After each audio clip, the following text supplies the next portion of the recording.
One Piece Bounty Rush is such a complex game to recommend to a friend or to anyone really. And I don't mean in terms of how hard it is to play. So let's start off with the good, shall we? At its core, One Piece Bounty Rush is, in my opinion, probably one of the best gacha games on the internet and the best global One Piece game. I mean, where else on mobile can you play as the king of the pirates himself, Roger?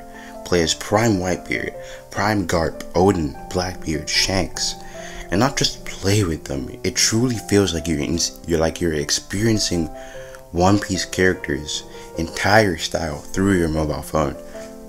It's amazing. You can turn into Zoan forms with the Jack, Pell, Queen, create tremors with Whitebeard, set people on fire with Sabo, inflict incinerate with Akainu, and shock people with Big Mom. Bounty Rush brings all our favorite characters to life, and we haven't even touched the biggest things to come. Shiki, King of the Wildfire, Yonko Blackbeard, Prime Sengoku, Ben Beckman, Gaban, and so many more characters will come in the future. The 4v4 aspect makes it fun, but sometimes frustrating, of course, to play with other players or even friends if you want to play in room matches. Capture the Flag is a perfect blend of objective and KOing opponents, and no two games are the same. Challenge Battle is bad. Again, at its core, Bounty Rush has so much potential that is untapped, just waiting to be unleashed. The game is absolutely fantastic. The graphics are great. The artwork is amazing. The new mechanics they introduced are great. Recently, we just got an invisibility mechanic with the last extreme unit, Luffy. We got something that allows you to change classes from attacker to runner and back. They're creative when they come to creating these new enjoyable mechanics to play, and that's where One Piece Bounty Rush kind of excels, or has been excelling lately, as of late, because we've been seeing a lot of new stuff lately. And this is where we segue into what is holding back the game. And when I say holding it back, I mean holding it back severely. Firstly, the developers. In any game, kind of the developers and publishers are what make or break the game. And in this case, it's more on the side of the break. There have been so many issues since Bounty Rush first released, and some of them have still not been fixed to this day. But worst of all, hackers and cheaters. Now, aren't they the same thing, you may be asking? Not in Bounty Rush. There are two factions, auto-clickers and hackers. So auto-clickers essentially make a challenge battle almost not worth going for higher ranks, because they use a third-party application to automate their characters so they get points, meaning they can rank in challenge battle, but they don't have to do anything except leave their phone there and have the app on, thereby sometimes costing their teammates the game, since they aren't attacking enemies with auto-clicking. Auto-clickers don't play the game for you. It simply taps the screen where you set it, meaning you won't get disconnected as you do when you're AFK in the game usually. They're instead going to be attacking walls, basically giving the enemy free kills, making the game easier for them to win, and making the game harder for you to win. Hackers are a somewhat newer pandemic. They popped up here and there before, but now they're pretty much out in full force now. The devs apparently addressed the issue, but as you'll come to learn if you do decide to play this game, is that when the devs say something, you should take it with a extremely, like the smallest grain of salt imaginable. You would think something as vital as getting rid of hackers would take priority and be fully taken care of, but no, the hackers are still chilling, talking in their YouTube channel, and even creating more hacks. It's infuriating, really, like the blatant lack of care and money-hungry attitude of this game's developers and publisher, Bandai. By the way, this game has a system you might see in most gachas for more powerful character rarity, which costs more. In Opbr, this is called an Extreme Bounty Festival. When they first dropped, we got Shanks and Blackbeard. They were relatively cheap, 500, 400, 700 rainbow diamonds. Fast forward to the 0.5 anniversary and we see a price hike. Fast forward to the second anniversary and extreme units cost 1,750 rainbow diamonds. That is over 1,000 rainbow diamonds more expensive than they ever were before.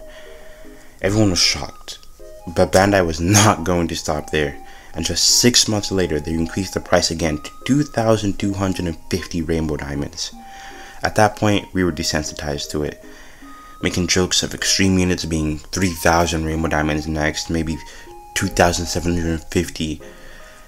Oh boy, we were unprepared.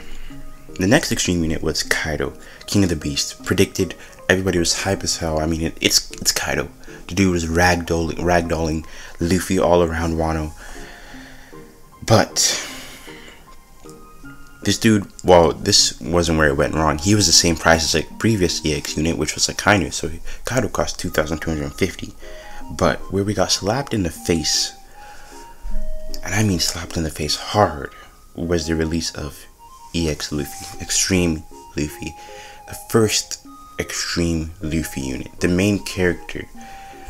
We didn't know this was coming. All we knew was in the leaks we had 1,000 Luffy, which turned out to be 1,000 logs Luffy, which is what we got. Can you guess how much he cost? He cost not 1,000, not 2,000, but $3,000. Yeah, $3,000 in Canadian, by the way.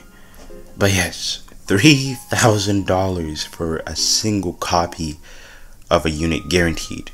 You could still pull them by luck, but 0.02%, oh yeah, good luck. And remember, the game works off fragments. A single copy of a character that is guaranteed through $3,000 is not going to be usable in League at level 60 or 4 stars. So you can see just how crazy that was. Like, nobody saw that coming. We were making jokes, 3,000, 3,500. No, it's $3,000. That's more than a car in some places. Now the joke isn't 2,000 or 3,000 rainbow diamonds for the next extreme unit. It's $3,000 or $4,000 for the next extreme unit that we're expecting, or at least some of us. So the wait begins. The next anniversary is in August, and we'll see how that goes. But anyways, we have the new player experience.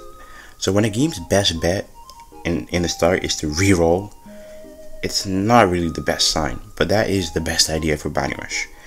4-star characters, like I said, won't get you anywhere, and unless it's a raid up banner, you probably won't be getting multiple copies of a unit very easily. So yeah, the new player experience is hard, especially if you're starting in a non-celebration month. If you're starting in an anniversary, you get a lot of rainbow diamonds to start off with, so that could help, but otherwise rerolling is really a pain.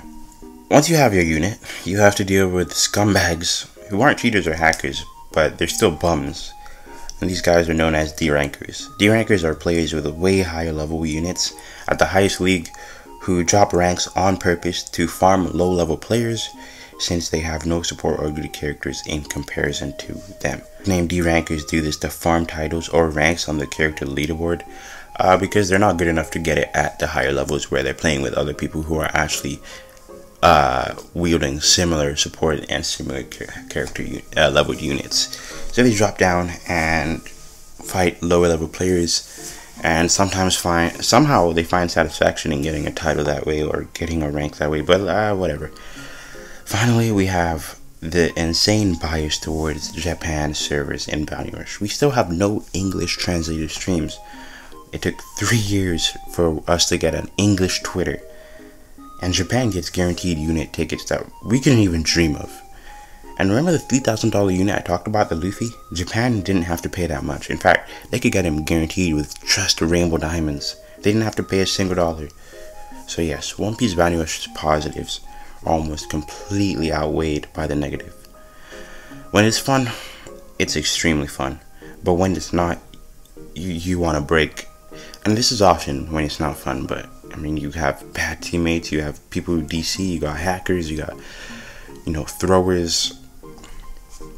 Like, when it's not fun, you're playing the game and it's not fun, you just want to break everything around you and threaten to quit the game multiple times a day. Trust us. Trust me.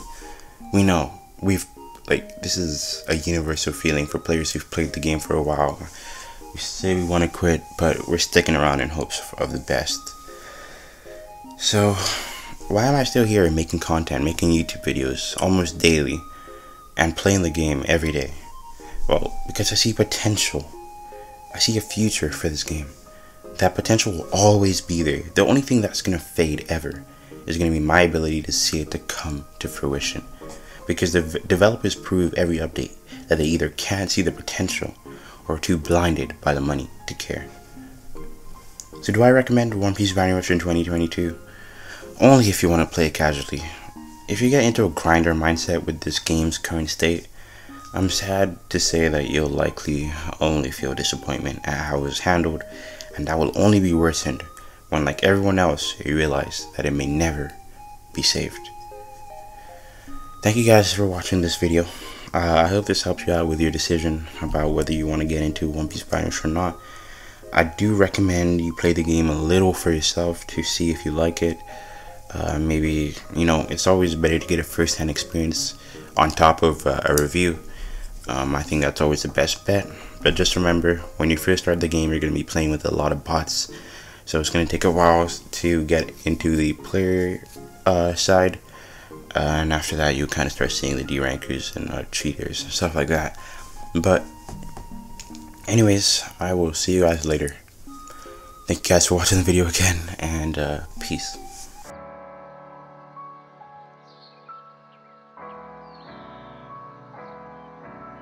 Hey, yo, big bro, you fucking with that? Ha, okay, good. It's my fucking brother right there. It is. Dexter. Oh, wait. Pick it up, pick it up, pick it up, groove. Baby girl, watch how you move. What? I got them vents on my shoes. I'll pop up, put it out loose. Wait, speed it up. Look at the diamonds.